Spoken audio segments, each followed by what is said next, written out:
Welcome to another edition of the Pucks with Haggs podcast. If I was able to read my sheet, which my printer is no longer working because my wife Alyssa decided to come into my office and start messing around with things. So let's put that out there right now.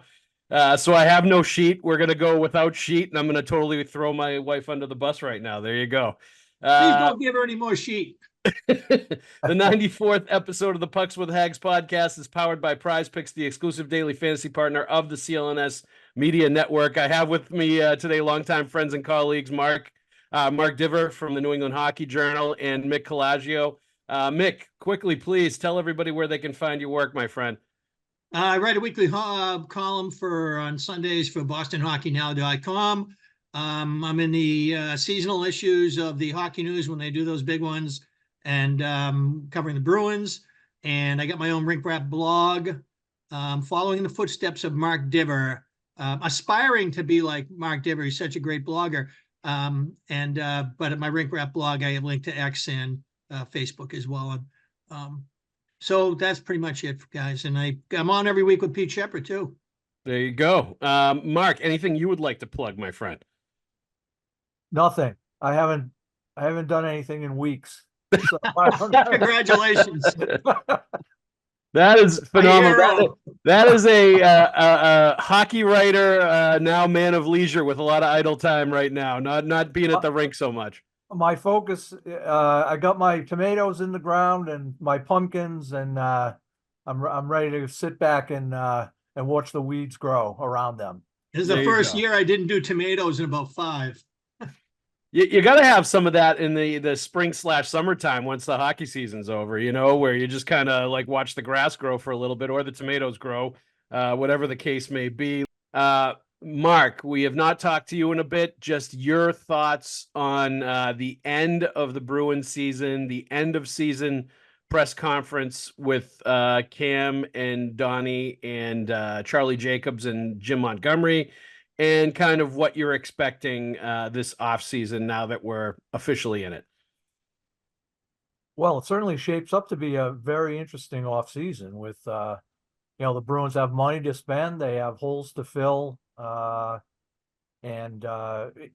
seem, if we take them at their word, they're going to go at it hard to try and, find a top center or a top 6 center at least. And, whether that means a trade of a goalie, or Linus Ullmark, I should say. I don't think Jeremy Swayman's going anywhere, but no. Just a very interesting offseason starting up here after, a compelling regular season and playoff run. I had the Bruins life and death to make the playoffs back in October. And boy, once again, I was wrong. So, it was a fantastic season entertainment wise, the 100th and all that stuff that went along with it. And now the Bruins have money to spend, and we look forward to seeing how they spend it and what they can pull off here to try and upgrade the roster. Anybody, Mark, that you would like them to go after, a name that you've heard, like with some of the, names being thrown about, whether it's Elias Lindholm, Martin Necas, Chandler Stevenson. There's been a bunch thrown around. Obviously, I think they're going to be in the market potentially for a defenseman as well, maybe a left shot guy. That's something Mick has passionately talked about a few times, and it makes sense. But I think they're going to spend much more of that free cash that they have on forwards. Anybody in particular you think would be a good fit with the Bruins? Well, defense-wise, I've always been a fan of Brady Shea. Yeah. Terrific skater. Cam talked about getting faster. I think, not to put words in his mouth, I think he was talking more about forwards than he was about defense. But right. I think Brady Shea would be a great addition to the defense corps, left shot. As far as up front, I don't know what Tyler Bertuzzi, Act 2. I wouldn't be against that. I think his mindset and the way he plays, are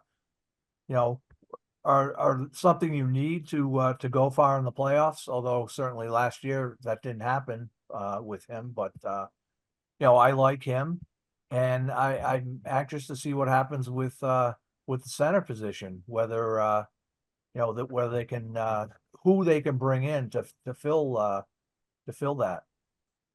Yeah, Lindholm is obviously a name you hear a lot, and they were, there was some interest certainly from them towards him last season when they were sort of, thinking they might need a center. And I obviously when the playoffs happened, and all full credit, we've talked about this a few times, full credit to Coyle and Zacha for the way they played during the regular season, filling in the shoes of David Krejci and Patrice Bergeron. But I do think the playoffs showed that they need another frontline center. They need somebody, No question. At both ends of the ice to win faceoffs, to do battle with guys like Sasha Barkov, to generate offense, to carry the puck up the ice and make sure it gets in the offensive zone, just puck possession wise, just holding the puck in the offensive zone, all that stuff. I think they need another center. It's going to be interesting if it's a guy like that, or if somebody comes out of nowhere in the trade market and they, try to go that route instead. But I think they definitely do need a center. And I think there's been a lot of, that what you hear from around the league is that the Bruins know they need a center too, which is reassuring that at least they know, kind of what they need, and everybody's sort of seeing the same thing.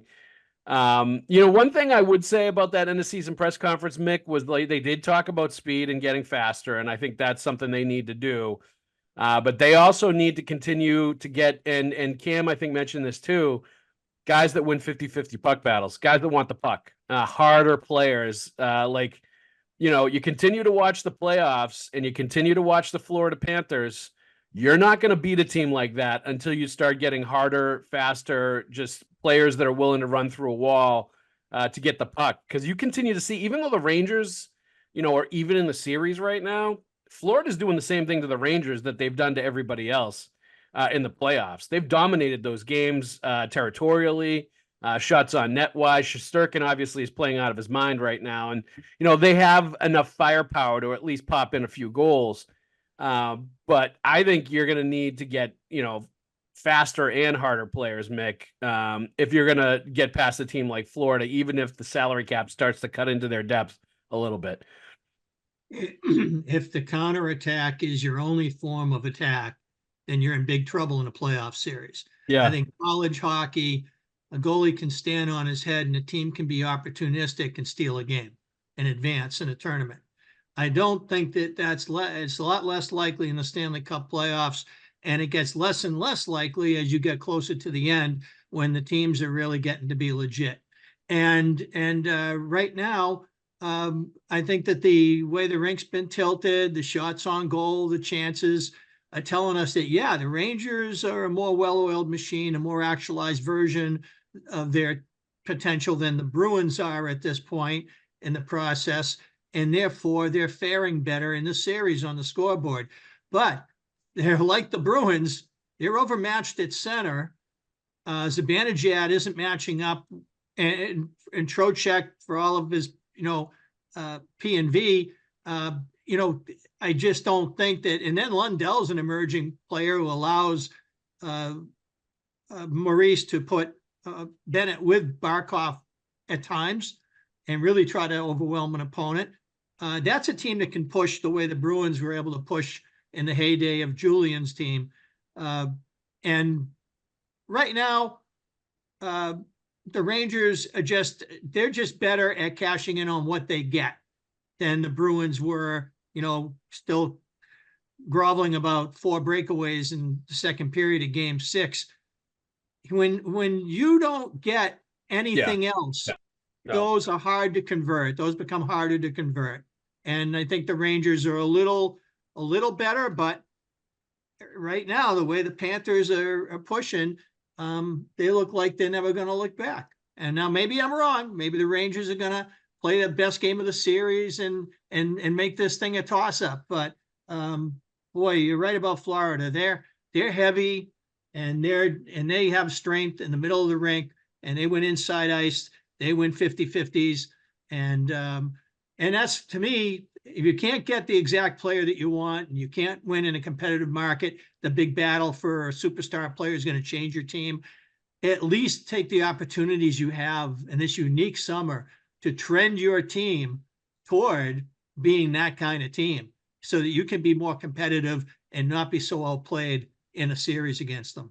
Yeah, I think it's monumentally missing the point if you're going to harp and dwell on missing a few odd man rushes and a few good chances that you had because the games are close. Right. When the When you can't, 69 St. Louis when you can't, Blues when you lost can't every game in generate, Montreal by a goal. when you can't generate more than 15 to 20 shots on net in a game, and you can sit there and talk about you like quality over quantity, and you know that Jim Montgomery wants them to hang on to pucks, and maybe their shot totals aren't going to tell the whole story, and blah blah blah blah. You can say all those things, but like if you can't get more than 15 shots on net against a team like the Florida Panthers, and you're getting outshot 2-1, I don't care if some of that you think is by design or not. You're just getting dominated by another team, and it was very clear watching those games, Mark, that the Panthers are doing to the Rangers what they did to the Bruins, what they did to the Lightning, and they've gone against three very good teams. And full credit to them. They're going, and they did this kind of last year too. They're going through like the best teams in the East to get where they're going, and it looks like they're going to get there again. Prize Picks is the largest daily fantasy sports platform in North America and the easiest and most exciting way to play daily fantasy sports. The way to get in on the action while you watch your favorite sports and players. You just pick more or less than on 2 or more player stats for a shot to win up to 100 times your cash. With Prize Picks, you could turn $10 into $1,000 in a single game watching your favorite sports this summer. Whether it's playoff basketball, whether it's Major League Baseball, soon enough, football will be here in the fall. But you can make a Prize Picks lineup in as little as 60 seconds. You just need to pick more or less than on 2 to 6 player stat projections, and you're totally locked in. If you're looking for promotions, Prize Picks has got you covered every week, from lowering select player stats projections on Tuesdays, which increases your chances of getting a win, to getting your entry fees back if you have a losing lineup on Fridays. Download the Prize Picks app today and use the code CLNS for a first deposit match of up to $100. That's download the Prize Picks app today. Super easy to use, easy to download, and use the code CLNS for a first deposit match of up to $100. Pick more, pick less. It's that easy. Yeah, and as far as the Bruins go, the lack of a real top line driving center, just was so obvious in that Florida series that just generating nothing for long stretches. You're not going to. Maybe you could pull off an upset in one round of a playoff run with that, but you're not going to go far, as we saw this year. But so the center, it begins and ends at center, I think, with the Bruins this offseason. I think that's I think we can all agree on that it's the center position has to be shored up. Yeah, interesting to see the Bruins had their end of season player availability so quickly after they lost, which I believe was mostly due to David Pastrnak and Pavel Zacha wanting to get out of there as quickly as possible to get over to the Czech Republic to play in the World Championships in Prague. And they do end up helping the Czech Republic win in their home city, in their hometown, Prague. So at least Pastrnak and Zacha go out champions in the World Championships. Good for them. Pastrnak has the game-winning goal against Switzerland. They definitely were difference makers on that team, as you would think, when they joined up. They beat the U.S. in a really good game, low-scoring game where they played championship-like hockey against Team USA. So full credit to them. Just any thoughts you had on the World Championships, Mark, watching the Czechs win and Pastrnak and Zacha just winging it over there as fast as they did to be involved in the tournament. Yeah, good for them. I think I watched more of the World Championships this year for whatever reason than I ever have in the past. Yeah, it could be because I believe they showed just about every game this year. they did. It used to be you could only see the U.S. and Canada, but now this year at least they showed almost all of them, and it was, it's just a different different world over there, a different, playing for their country is always different and a step up maybe in terms of emotion, from what we're used to in the regular season here. Guys just laying it all on the line for their country. There's something special about that, and it was a lot of fun to see.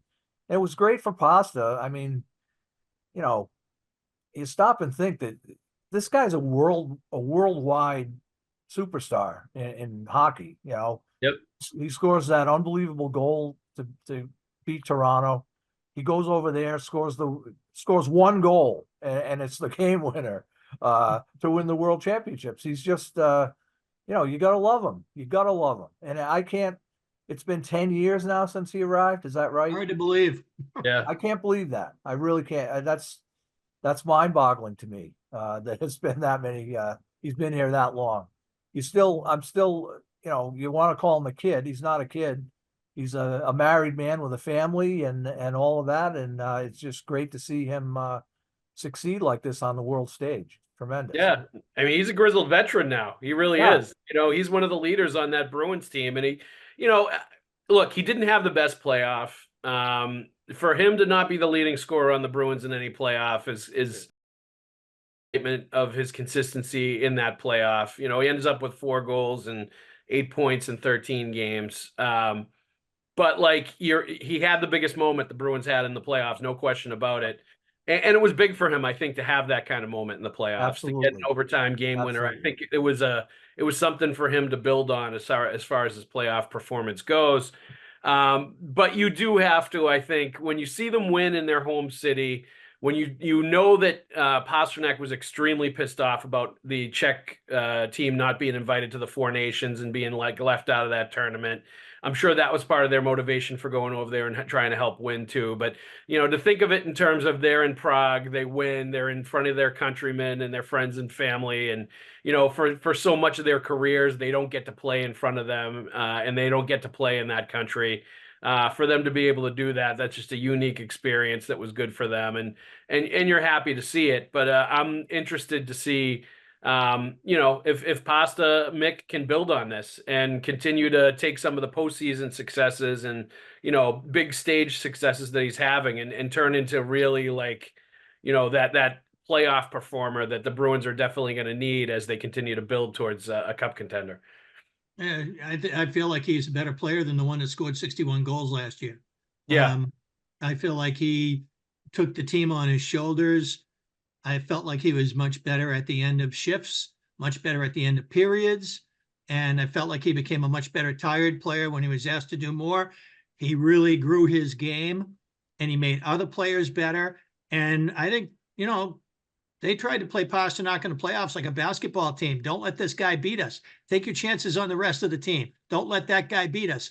And it was very hard for anybody for him and the Bruins to get him any good looks. So for him to, invent that goal with Lindholm to close out the Maple Leafs in a clutch situation, the guy's bona fide. He's all world. He's a great player and he's become a great leader. And I'm thrilled for him that he's grown into this guy who is able to be so important to the team and feel the gratification that comes with playing your best hockey when it matters most.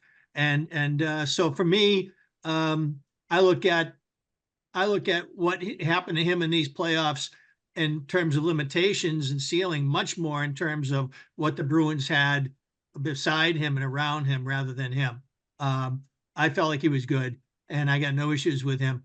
I feel like he's trending in a no complaints kind of a way where I'm concerned.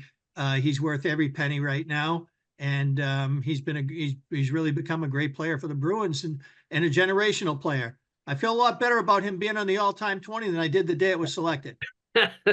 Well, some of us felt okay about that at the time, Mick, and feel even stronger about it now. But I wasn't as much anti-Pasta as I was pro-Lionel Hitchman. I wanted Dick Clapper on as a forward to get Hitchman in the 6 because he belonged there. But Pasta was the, but anyway, yeah, I'm done talking about that. But yeah, he's deserving. he's deserving. To me, this season is more important than last year, even though last year will be the one in the history books. Only the second Bruin ever to score 60 besides Phil Esposito.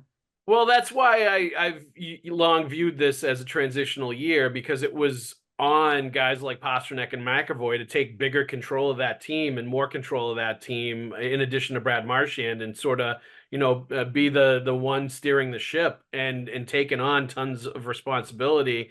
And with that comes more expectation in the bigger moments, that you're going to be more of a leader, that you're going to round out some of the parts of your game that maybe aren't as conducive to winning. And I think he definitely does that. Look, people are always going to complain about Pastrnak and some of the turnovers that he has, but when you're a high scoring, highly creative player, you're going to have a high risk to your game, and things like that are going to happen at times. But I think he's much better in all of those situations, and he's a much more complete player.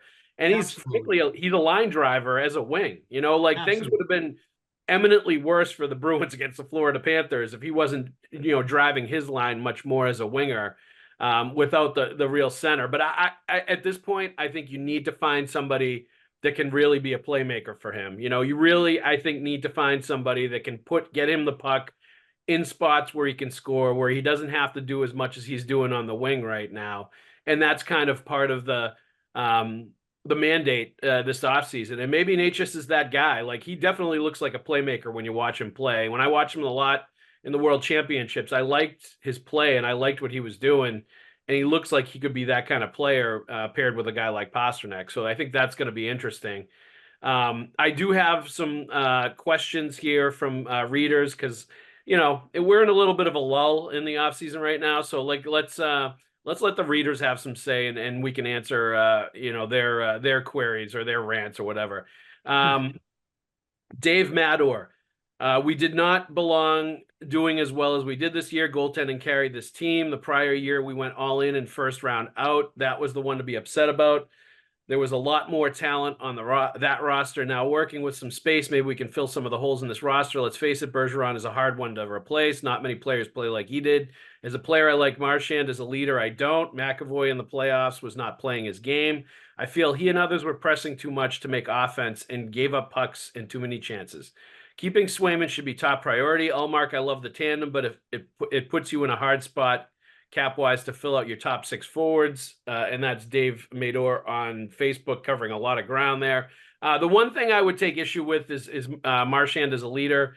I think this was a first year as a captain where it was a learning curve for him too, and he even admitted at the end of the year that there were things he learned, and that there's some mistakes maybe that he made that he will not make the second time around, that he sort of figured things out as the year was going on.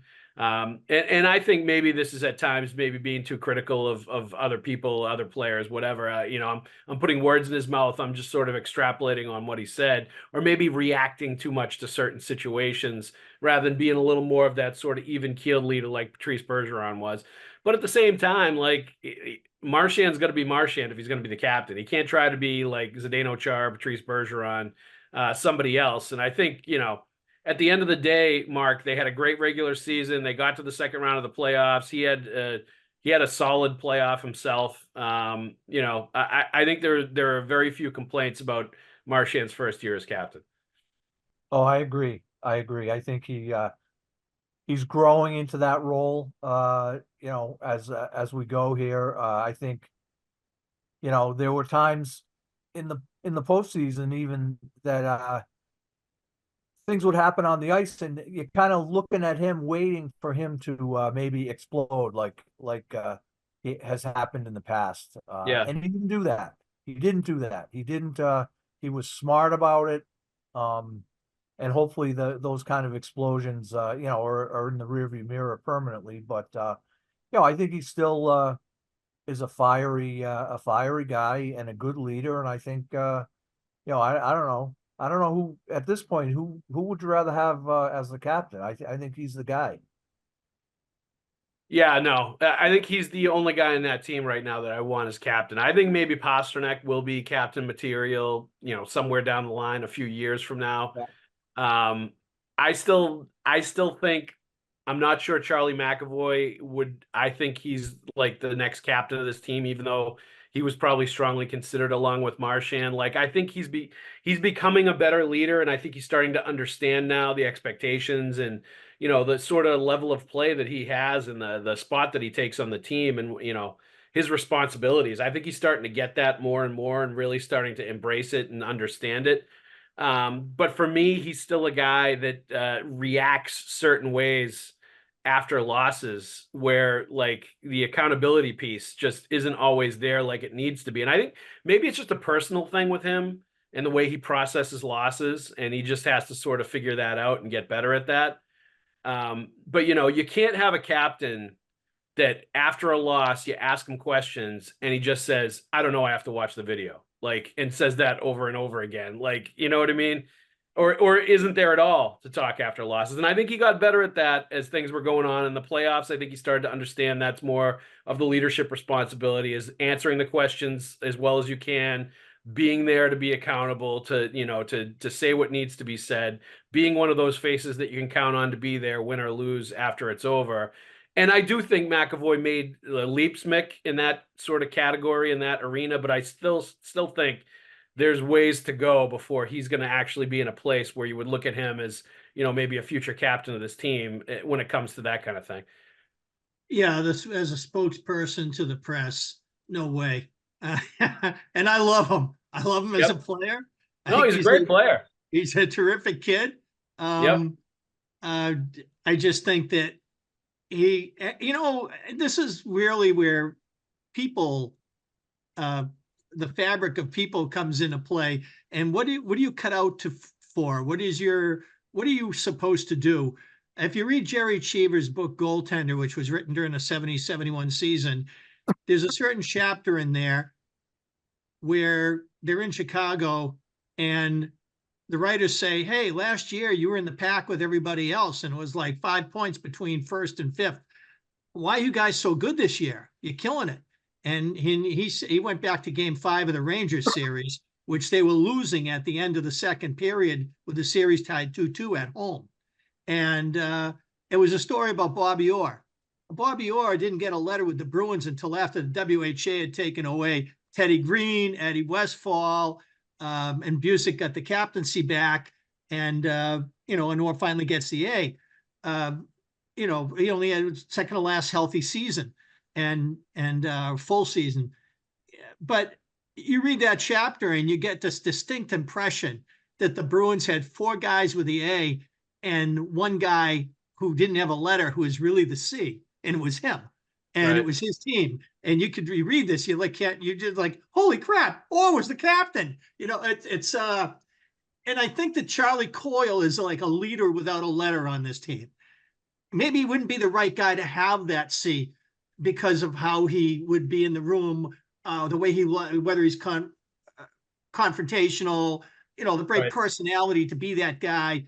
But I just feel like he's such a great leader on the Bruins and he has no letter. So he's certainly worthy of an A. He doesn't have it. But maybe that's a sign of being a really good team, you know, that you have a guy like that. You could say that about, but he doesn't have that letter. And so Marchand, I just think, has really been grooving a leadership style. And now that he's in the role, he's still going through that rookie experience of actually being that guy and realizing a lot of things along the way that may shape him going forward in that role. If McAvoy is still so early for a guy like him with his personality to be that guy. There's a lot of BS in his post games, and I'm fine with it.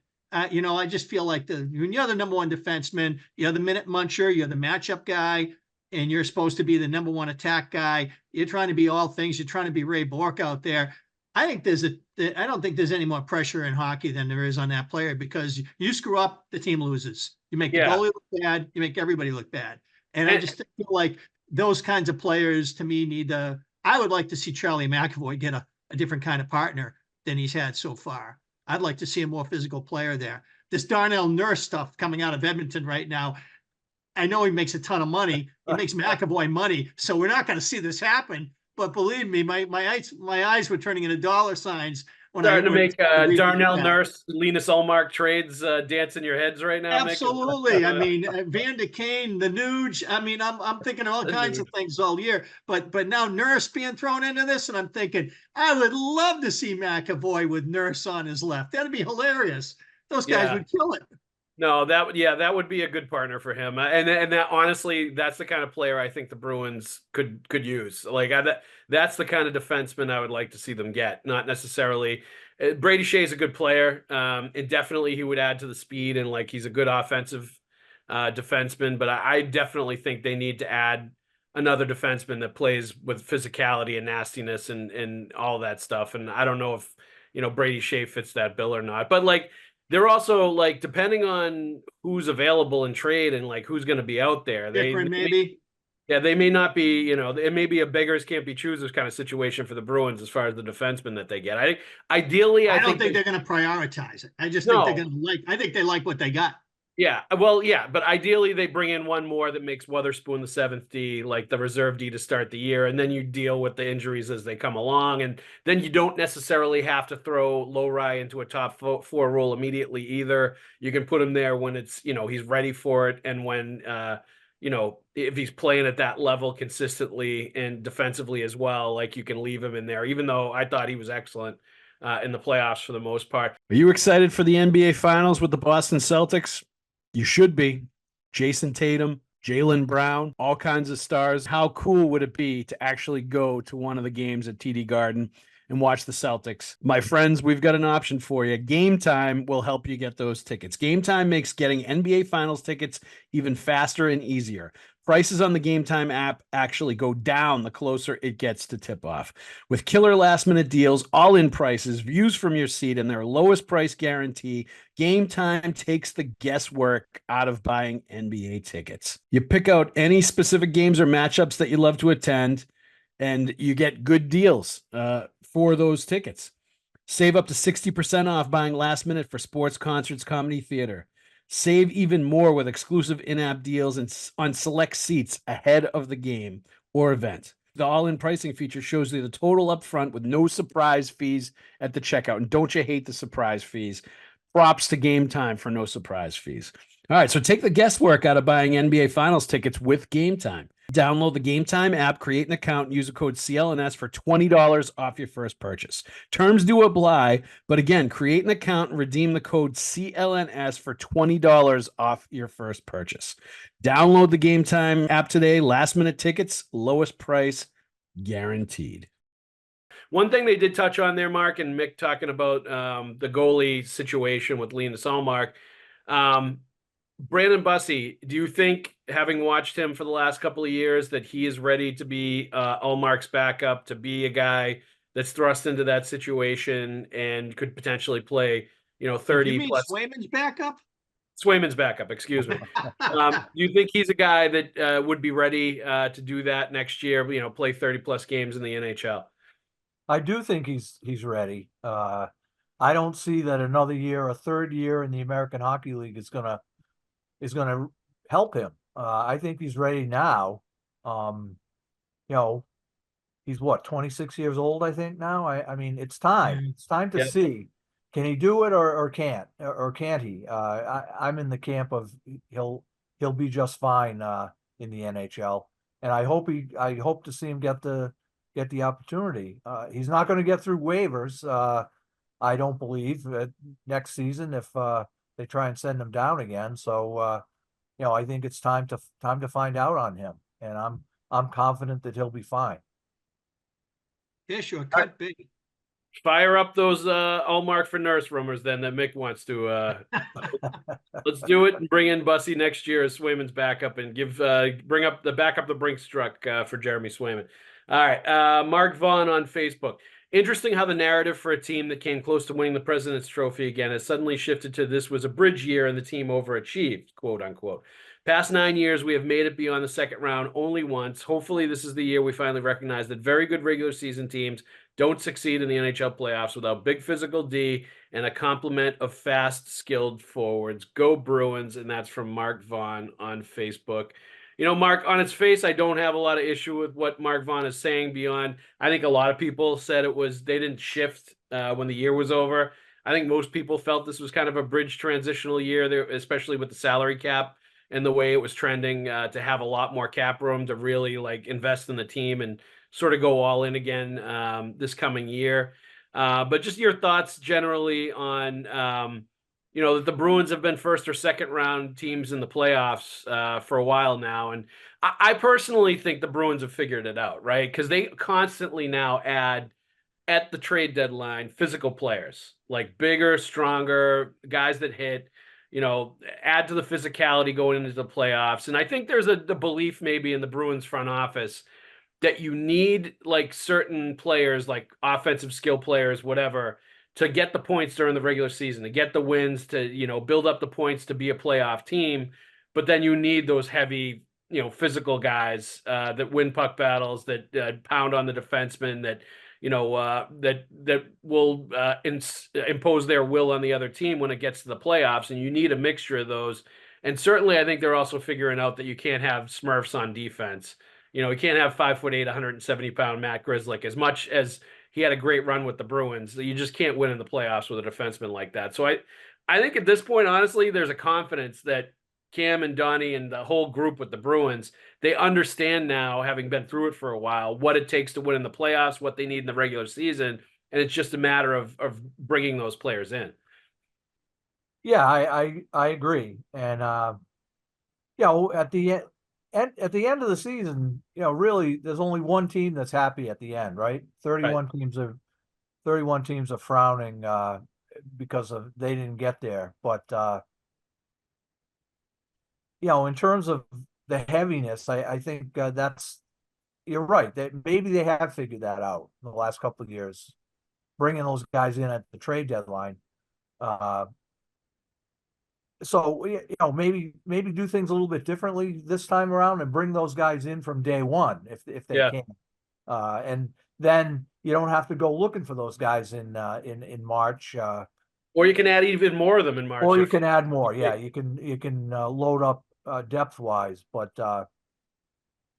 in terms of the wins and losses, what are they? The winningest team or among the winningest top three in the last 10 years, the last 20 years, whatever it is. Yeah. Yep. And people point and say, well, yeah, but they only got one cup. Well, yeah, that's true. I can't, I don't have a rebuttal for that. And they only have one. That's one more than a lot of teams have. Yeah. And one, since 1973. So there's, if you get too, obviously the object is to win the cup, but if you get too caught up in that, you miss, a lot of entertaining hockey that went on in the meantime when you weren't, necessarily winning the cup, but you were still having good seasons. So if they can construct a team that, big and heavy on D and a little heavier and a little speedier up front, going forward here into next year, then I think that'll be a positive. Mick, do you think they're sort of figuring out the formula here? Let's see if they do it though, because I feel like they nibble around the edges. Andrew Peak is a third pairing defenseman. You add obviously the big rig, to play in the bottom six and usually the fourth line. At the end of the day, you're not any tougher unless your best players are playing tougher. And to me, for them, it has to be a culture that runs through the group. And in order for it to be a culture that runs through the group, there must be a presence on every line and on every defense pairing that brings some of that to the table. And I have yet to see a Bruins team in this era that can exact an accumulating level of punishment that has cumulative effect on a team's opponent's defenseman over the course of a 7-game playoff series. You have yet to see it. They get pounded. They get abused. They're not doling out. They're not giving what they get. I'm not going to take cheap shots at the 23-24 Bruins because they didn't win in 22-23. I'm not going to do that. I don't agree with the poster. I think that that's sort of a cheap shot at this team. I don't disagree with the overall point about your team needs to be shaped for the playoffs. I think what they did this year was incredible. I shook Donnie Sweeney's hand after that presser last Wednesday. I was like flabbergasted at how good the Bruins were this year and what they managed to accomplish, including winning a round of the playoffs. That was just amazing. He had a hard time was grateful for the comment, but at the same time didn't want to reflect back to me any sense of satisfaction about that. Okay, good, especially with Charlie in the room and Cam in the room. I get that. But to me, this season was more than cup half full. You worry about it being a non-playoff year with the centennial celebrations, and instead they did what they did. Freaking amazing. Unbelievable as far as I'm concerned. I thoroughly enjoyed it and credit the Bruins top to bottom for what they accomplished this year. Now out comes the hairy eyeball. You got all this, you got over 20 million in cap space. You got an opportunity here to make a couple of key trades and trend your team the way it needs to be in order to compete with a team like Florida in the second or third round of the playoffs. And if you miss, this is the critical offseason in my mind. Yeah, and it definitely is. There's no question it's the critical offseason, and that they have to hit with the cap space that they have now, with the players that they sign, with the way they use that cap space. And it's going to be less than we think because Jeremy Swayman's going to eat up some of that. And they're going to have to, get another forward if Jake DeBrusk isn't coming back as well. And I don't want to see a mercenary 20-goal scorer. I want to see a guy that cultures this, that influences the culture of this team and makes them a stiffer, sturdier opponent. Well, that's why, Mick, that's why I'm okay with spending more money to get the right player. If you have that kind of cap space and you have to overspend maybe even to get that kind of player, the kind of player that can be an impact difference-making sort of player, Don Sweeney mentioned they need secondary scoring. I think they need primary scoring. They need another primary scorer. They need another player that can come in and score goals, drive a line, make things happen. A guy that's a high action, high event kind of player. That makes things happen. That's Mitch sort of what they need. Yeah, Mitch Marner. But look, we're watching one of them score a game-winning goal in the playoffs last night for the Florida Panthers. It's going to be a free agent in the offseason. And I don't know if that's the guy that they're going to target. That's the guy that they're going to want. But he's a damn good player and he's a damn good finisher. And, that's something. That's the kind of player that I might be willing to overpay for if you have to in order to bring him to Boston or sort of roll out the red carpet, whatever it is. But I think either way, they need somebody that can come in, and I think they need an impactful player. The nibbling around the edges that you mentioned, they can't do that. All right, let's see. We got one more here. Trading Ullmark is the Bees' biggest asset to improve the roster for next season. Nothing against Linus, just business. Thank you for your good service. Bees fans discovered a great human being in you and wish you and your family all the best for the future. Be prepared for a nice recognition on the Jumbotron and a great standing ovation during your first visit with the new team at TD. But please let the Bees win. From Yves Bodwin. Mick, Linus Ullmark had a nice Instagram post the other day thanking Bruins fans, on a good season, and had a picture of him and Swayman hugging. Don Sweeney referenced him maybe changing his mind about accepting a trade somewhere as things go on. And I think that, I think that's a possibility. When you start putting all the things together of, he's not going to play as much anymore here. If Jeremy Swayman's going to be the number one, his playing time is going to reduce. There's every chance he could be a spectator in the playoffs like he was for most of this postseason. Maybe there's a back channel sort of contract extension waiting for him somewhere if he agrees to go trade someplace. There's all kinds of things, I think, at this point that could make it a lot more attractive for him to agree to go somewhere else and free up some more cap space and allow them to reinvest that cap space in another position. I just continue as the time goes on in this offseason, I see less and less of a path towards Ullmark staying. And I think it makes more sense in many different ways for him to accept a trade, to a competitive place, a good place where they might have a good team that could win a cup. Maybe at the end of the day, it could be like Bruce Cassidy and, win it in the first year, citizens away from Boston and kind of spike it in their face. He wants a revenge tour. But I think, when he's talking about revenge tours, accept the full revenge tour, go get traded someplace else and make them regret that they chose Swayman over you. I can't imagine. I mean, Don Sweeney said on Wednesday that he, a week ago, that he prefers to bring him back. Yeah, I don't buy that. But he'll listen. And I'm like, oh man, maybe that's just part of the whole posturing thing. Yeah, Maybe I that's think all so. part of the off-season strategy of communications with opponents and stuff. You know, and if that's the way it is, then so be it. But you know, let's LFG, you know, I mean, let's go. It's it's a crazy redundancy to have when he can walk in a year.